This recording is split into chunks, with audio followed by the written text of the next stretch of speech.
जय बाबा खाटू श्याम। सुनो मेरे बच्चे, यह खुशखबरी तुम्हें सबसे बड़ा धनी बना देने वाली है। यह कोई साधारण बात नहीं, बल्कि खुद बाबा खाटू श्याम का आशीर्वाद है। इसे अनदेखा मत करना, क्योंकि यह तुम्हारे पूरे भाग्य को चमका देने वाला है। मैं तुम्हें लाखों करोड़ों का खजाना देने वाला हूँ। बस थोड़ा सब्र रखो। सब्र का फल बहुत मीठा होता है। मैंने तुम्हारी परीक्षा ली थी और तुम उसमें पास हो गए हो, इसलिए अब तुम्हारा फल आने वाला है। तुम मेहनत तो बहुत करते हो, पर फल मिलने के समय अधीर होकर छोड़ देते हो। यही वजह है कि सफलता रुक जाती है।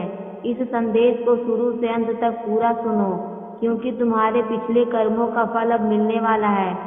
इसे हाथ से मत जाने देना। ऐसा मौका बार बार नहीं आता। मैं तुम्हारे ऊपर मेहरबान हो चुका हूँ। तुम्हारे सारे दुख तकलीफों से छुटकारा दिलाने वाला हूँ, इसलिए ध्यान से सुनो। मैं बाबा खाटू श्याम बोल रहा हूँ। तुम्हें डराने नहीं, जगाने आया हूँ। भ्रम में रखने नहीं, सच्चाई दिखाने आया हूँ। तुम्हारे जीवन में जो रुकावटें आई, वो विफलता नहीं थी, वो संकेत थे कि तुम्हारा रास्ता साधारण नहीं है। तुम बार बार टूटे, लेकिन पूरी तरह बिखरे नहीं। रोए, लेकिन उम्मीद नहीं छोड़ी। धोखा मिला, लेकिन विश्वास नहीं छोड़ा। यही तुम्हारी असली परीक्षा थी।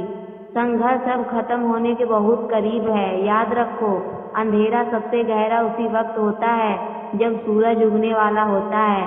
तुम्हारे शत्रु बाहर कम, भीतर ज्यादा हैं। भीतर का सबसे बड़ा शत्रु तुम्हारा अपना संदेह और अधीरता है। कुछ लोग तुम्हारी प्रगति से जलते हैं, तुम्हारी सादगी को कमजोरी समझते हैं, लेकिन जो शांत है वही सबसे ज्यादा शक्तिशाली है। भाग्य सोया हुआ बीज है, कर्म उसका पानी है और विश्वास उसका धूप। तुमने कर्म किया है, अब विश्वास मत छोड़ो। अचानक कोई अवसर, कोई व्यक्ति या कोई संदेश तुम्हारी किस्मत बदल देगा। रुका हुआ पैसा लौटेगा, जो तुम्हारा है वो तुम्हें मिलेगा। सम्मान बढ़ेगा, और जो आज तुम्हें नहीं मानते, कल वही तुम्हारे सलाह मांगेंगे।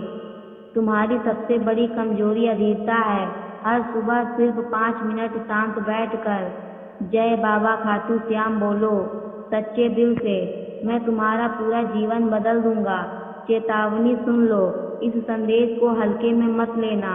अगर फिर अधीर हुए, संदेह किया या आलस किया, तो मौका हाथ से निकल जाएगा। तुम्हारा जीवन सिर्फ पैसा कमाने के लिए नहीं है, तुम दूसरों के लिए प्रकाश बनने आए हो। तुम्हारे शत्रुओं ने तंत्र मंत्र सब किया, लेकिन उनका बुरा कर्म अब उन पर ही पड़ रहा है। मैं देख रहा हूँ कि तुम्हारे जीवन में ऊर्जा बदल रही है, परिस्थितियाँ तुम्हारे पक्ष में मुड़ रही हैं। तुम्हारा धैर्य व्यर्थ नहीं जाएगा। हर सुबह जय बाबा खाटू श्याम बोलो, 108 बार लिखो और विश्वास रखो। तुम्हारी विजय निश्चिंत है। मैं तुम्हारे साथ हूँ, कभी अकेला नहीं छोड़ूंगा। जय बाबा खाटू श्याम। जय श्री श्याम।